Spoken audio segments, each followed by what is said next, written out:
that main point, I think, which has been the only point of contention from the Indian nationalist side about this book, is your insinuation that somehow the Hindus are to be blamed. Somehow the Hindus are to be blamed for the exclusion of Muslims. It's only an apparent insinuation that Hindus are to be blamed for the exclusion of Muslims in Indian society. But before we ask your explanation about it, I would like to point out these two statements from you as well, which I don't think many people have taken into account or even read. And these are very important defenses for you as well. So guys, hear this out. Professor Babones writes that one of the biggest barriers to the full social inclusion of Muslims in India may be the persistence of colonial era Muslim family laws, under which Muslim Indians are governed by different laws from the rest of the society. And also he writes, the Hindu nationalist argument that Muslim Indians must also come to the table is equally valid. The dogmatically liberal position that Muslim Indians bear no special responsibility to prove their loyalty is morally incontrovertible, but sociologically illiterate. After all, Hindu Indians cannot be forced to welcome Muslim neighbors or even to have Muslim neighbors at all. Pragmatically speaking, if Muslim Indians want to be accepted into India's national mainstream, they have to take positive steps to join it. Even then, sir, every now and then it seems from your sentence construction at least that you blame the Hindus for not including them. No. There's a difference between fault and responsibility. Historically, Muslim Indians broke up the country. There's no doubt about that. It was Muslim Indians who demanded separation. Jinnah and the Muslim League were very popular. They won elections. Now, they didn't initially. I know it took long, but in the final analysis, in 1947, it was Muslim Indians of 1947 who rioted in the streets, murdered their neighbors, insisted that, well, as the Muslim League said, not Jinnah, but as a Muslim leaguer said, India will be divided or India will be destroyed. Unequivocally, and on top of that, then the Muslim elite left India after partition. We have data on this for two groups, for senior civil servants and for senior military officers. In both cases, more than 98% chose to accede to Pakistan, even when they were from places like Uttar Pradesh or Kerala that remained in India.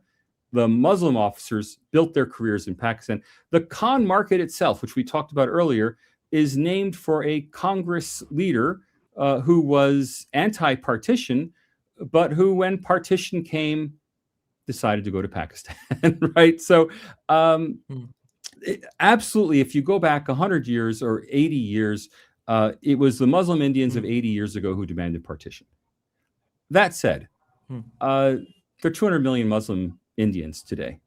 They're not going anywhere. They didn't kill their Hindu neighbors 80 years ago. They were never born at the time. All the evidence we have suggests that they are Indian, patriotically Indian, want to stay in India. Maybe you can find the one person who rooted for Pakistan at an India-Pakistan match. Well, I'll tell you what, there are lots of Mexicans who root for Mexico at Mexican Americans who root for Mexico at U.S.-Mexico soccer games. They're every bit as American as anybody else. There's no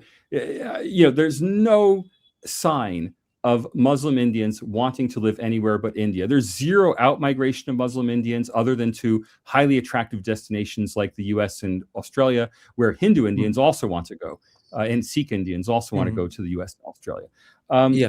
So something has to be done. The question is not whose fault is it. It's nobody's fault today. The question is whose responsibility is it? If Hindu Indians want to live in a country that is peaceful and secure, where all of the citizens of India feel equally valued, well, they're in the majority. They control the major institutions of the country. They have to reach out a hand. If they don't, it's unrealistic to expect Muslim Indians to somehow integrate without any welcome from Hindu Indians. Now that said, on the other hand, someone reaches out a hand, someone else has to grasp that hand. And there has to be some effort from the other side. But ultimately, this is not something that Muslim Indians can accomplish on their own. Yes, Muslim Indians can not engage in terrorism. Well, 99.99% of Muslim Indians don't engage in terrorism, right? They cannot support terrorism. 99.99% don't support terrorism. But can they integrate and become accepted in Indian society? Well, the majority has to accept the minority. It's unrealistic. If Muslim Indians were to say, we welcome Hindus to live in our neighborhood, that's irrelevant because Hindus aren't going to go live in their neighborhood. On the other hand, if Hindu Indians say we welcome Muslims to live in our neighborhood, then the trickle might start coming in. So it's a matter of responsibility, not a matter of fault or blame. And that responsibility lies with the majority community and the sort of things. Now, I don't think there should be quotas. I don't believe that government should do this. People need to do this. And I've used the example, I talked about this before I finished the book, when I was at that India Today conclave in Mumbai, and Rajdeep, asked me questions of this, and I looked around and I said, how many Muslims are there here at the India Today conclave? There's no more liberal, progressive environment in India than an India Today event. And yet, the whole time I was there, and I was there 3 days, I only met one visibly Muslim, or from the name on the business card, I could tell was Muslim. Everyone else I met was Hindu, Sikh, or Christian. If even India Today is not making the effort, I think that shows a problem. Now, what could India Today do? Is it fair to require them to have a quota of minimum 10% Muslim? No, I mean that's ridiculous. But could India Today say, you know what, we're going to go out and find Muslim entrepreneurs to bring here. We're going to give them we'll give them a 50% discount if they bring a friend who's also Muslim, right? I mean, could they get Muslim participation in their forum? They could. They don't bother. And it's not just India Today. Of course, India Today doesn't bother. But then if you go to more explicitly Hindu adjacent organizations, if you go to the BJP, they just say, well, they don't vote for us. It's not our problem. To which I point the BJP towards the U.S. Republicans who used to say that. And then the U.S. Republicans realized, you know what, if we can peel off 40% of the African-American vote, we can win every election. Right? It's all it takes. We don't have to win the African-American vote. If we can just get 20, 30, 40%, and that's how Donald Trump won in 2024. Donald Trump went and did a rally in the South Bronx, 100% black area, of the of New York City. The Bronx didn't vote for Trump. New York didn't vote for Trump, but enough African Americans voted for Trump that the entire difference between Trump's vote percentage in 2016, when he won with a minority vote, to 2024, where he won with a majority of the vote, that entire swing was African American voters. Right? And so it's a matter of taking the initiative to reach out, because look, it's your country. Let's face it. I mean, something that international that would make me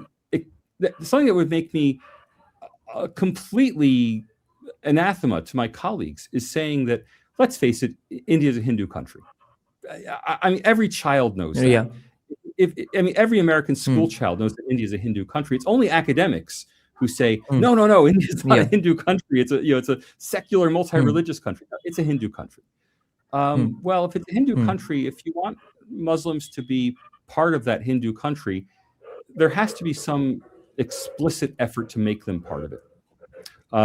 So, going back to Muslim history and finding Muslims who defeated a Hindu king, and instead of saying, look what a terrible guy, terrible guy, okay, fine, don't whitewash history. The problem with Congress historians is they falsified history. They said, no, these Muslim rulers were actually quite liberal. They didn't destroy temples. They didn't murder people. No, be honest with the facts. But you know what? They killed a lot of Indians. But you know what? They sponsored magnificent poetry. But you know what? The greatest poets were Muslim, or the greatest military leaders were Muslim, or take an Indian missile and give it the name of a Mughal emperor, and to say that rah Muslims. And when I say that, people think that's strange. I say, well, look at the U.S. Army. what's the name of every attack helicopter in America? An Apache helicopter. Native Americans. Helicopter, yeah. They're Native American tribes, because they're trying to say, you know what? We don't want a Native American mode of government. We don't want Native American institutions. We're not going to speak Native American languages, but we admire their martial spirit. So we put their name on a helicopter. And the same thing could be done with a missile system in India today. Right? That's the sort of outreach effort I'm talking about. Now, of course, also Muslim Indians have to then come when you invite them. If India today is giving a 50% discount for you to bring a Muslim friend, the Muslim friend has to say, oh yeah, I'll come. Right? But that's the responsibility that is placed on the minority, the responsibility to accept the hand reached out. Because if you don't reach out the hand, you're going to live in a divided country for the next 500 years. And a divided country that's increasingly Muslim. It'll probably stabilize at around 20% Muslim. It's never, you could go out 1,000 years and won't be a Muslim majority in India. But it might become 20, 25, 30% Muslim if you look out far enough. Probably 20% by the end of this century. Well, that's a large minority. Yeah, because even their fertility rates are decreasing. Yeah, they're both decreasing, but they're still higher than Hindu fertility rates. And, is that the kind of country you want to live in, where you're living alongside people who are sullen, angry, and feel excluded? It's up to you. Sir, here are the counter arguments. Firstly, it's not like just because their grandparents were going around killing Hindus, they don't have any positive memories or fond memories of that, because even today we see gigantic processions during the burial ceremonies of terrorists like Burhan Wani, Yaqub Memon, etc. The car sevaks were burned to death just 2 decades back. So there are those incidents going on. On the other hand, I think a lot of what you are suggesting that the majority does has been done for the last 70 years. And the response has not come. So today the response basically is that, okay, I'm not extending my hand. You beg for my cooperation. Then I will extend. Then after that, I'll extend the hand. Look, even if you blame Muslims, I don't blame Muslims. But even if you do, and even if you decide that's the truth, and it's Muslim Indians who are at fault, they're the ones who did everything wrong. They're still doing things wrong. It doesn't change the calculus that it's your responsibility to change it. Because I'm just talking about what will happen. I'm not talking about what should happen. What will happen? Yes. What will happen if Hindu Indians insist, you know what? It's a Hindu country now. You better get used to it. We're not going to make any special effort. You're just going to have a divided country with a large hostile minority forever. It's up to you. Look, if I come down with cancer, it's not my fault, and I don't love cancer.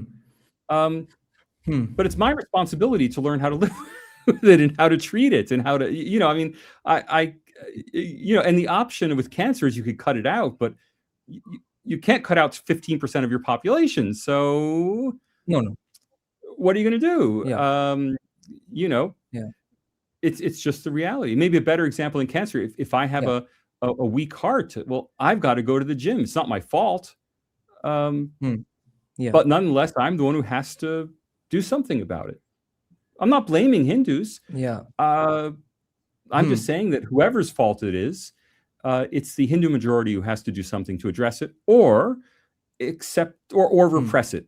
Or Hindu Indians are going to have to live in a Israel-style state. I mean, in Israel is the paradigm for this, right? I mean, if you go down that route and say, well, it's a Hindu state, you better get used to it. Well, Israel's done that. Israel's still a democracy. I'm not anti-Israel, but is Israel the kind of country I'd want to live in, even if I were Jewish? Not really. I wouldn't want to live in a country where I had to be suspicious of every Muslim and, have armed guards and, not trust my fellow citizens. That's not what I would want for my country. Now, you made a comparison between Karl Popper and Swami Vivekananda in terms of tolerating the intolerant, and I come out supporting Karl Popper in this, not Swami Vivekananda. And I don't think the intolerance of India have received the memo that intolerance is not going to be tolerated. And this is the first time they are being told that intolerance is not going to be tolerated. It's brand new information for a lot of them. And I think we are in the middle of the truth and reconciliation process, which has only begun after 2019, 18, because of the internet. People sat at home and learned a lot of history and stuff. Yeah, you're the Bengali, not me. I mean, it was Swami Vivekananda who said that you have to find acceptance of people's intolerance, not just you can't just be intolerant of intolerance, as Karl Popper said, because what are you going to do with the intolerant? I mean, Vivekananda had the capacious mind and the understanding, the heart to realize that Karl Popper, he literally said in his book, the intolerant have to be put in prisons if necessary because of their intolerance. It's like, well, again, I mean, how many people are you going to throw in prisons? I mean, again, Israel is the cautionary example. I'm not anti-Israel. I just view Israel as a tragedy in that Israelis have to live in an armed camp. Now, I know it's a difficult challenge. Theirs is much harder because they have neighbors around them that are much more aggressive than India's neighbors. They're a much smaller country, but just like, India faces Pakistan, Israel faces Hamas. But Israel's made its peace with Jordan. It's made its peace with Egypt. It's worked on these things, but nonetheless, it has the fundamental problem that Israeli Jews cannot ever live in peace. I don't think that's how they have to be on their toes forever. And that could go on forever. They're going to live in an armed camp forever. And I know it's a tough neighborhood they live in. I don't wish that on anybody, but India's not yet there. India still has this opportunity to find a more liberal, more accepting path forward. India has the fundamentally Hindu heritage to mobilize around that idea of accepting people, even if they're intolerant, even if they're not people you'd like to have. That Israel, with its Jewish heritage, perhaps didn't have in its repertoire.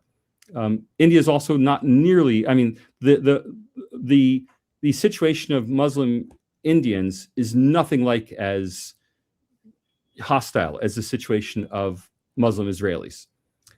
So it's just not as much of an issue in India. India is only starting to see the formation of Muslim political parties. Israel has had Muslim political parties from the beginning.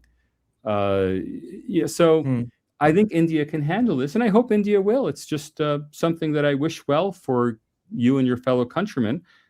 But ultimately, you have to decide. India will survive and will be a democracy either way. But if it chooses a Vivekananda-style path towards acceptance, I think it can be a better country. It's my friendly advice. Two more. Fair enough. Two more follow-up questions on this.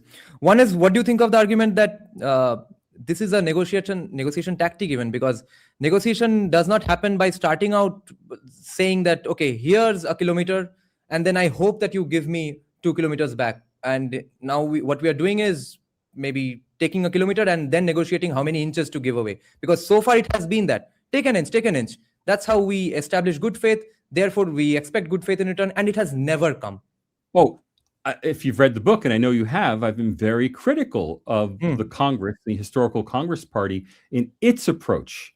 India has never required post-independence. India did not require a Muslim party because Congress was a Muslim party. Congress utterly failed in integrating, despite the intention to integrate the Muslim minority. Exactly. It utterly failed in doing so. And it failed because it kept it separate but equal, or even separate but privileged. Right. Congress never pursued inclusion.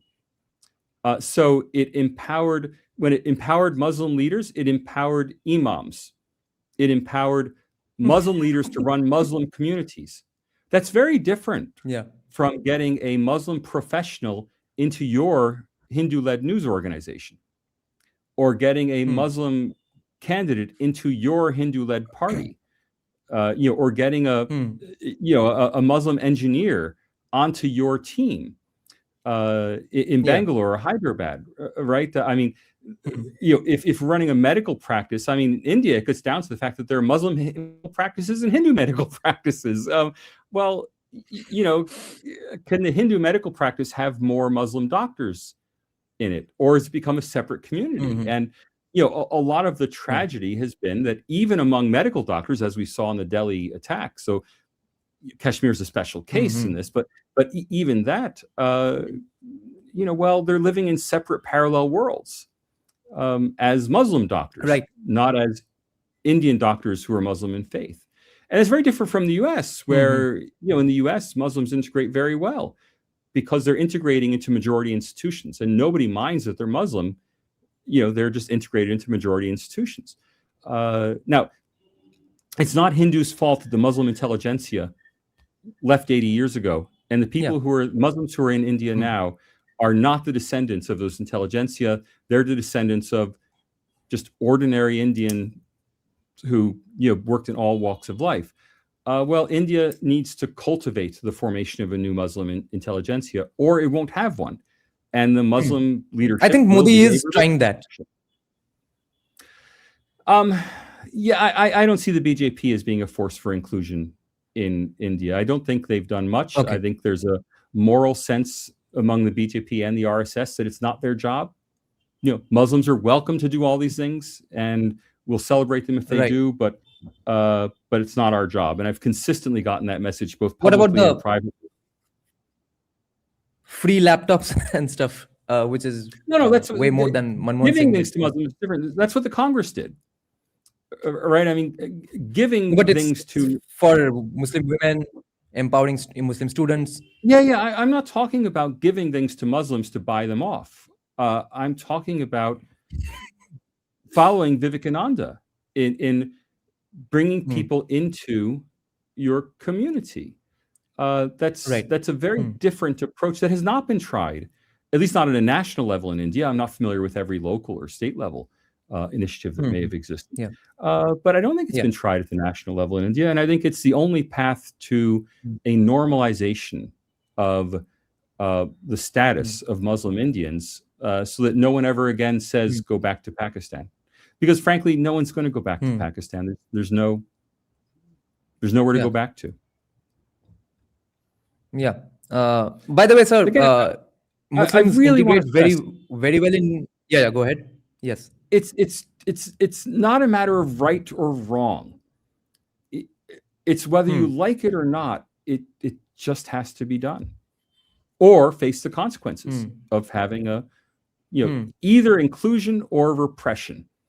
Vivekananda said inclusion. Popper said repression. You can't just insist. No, don't be the way you are. It's like, well, there's no mechanism for telling people don't be the way you are.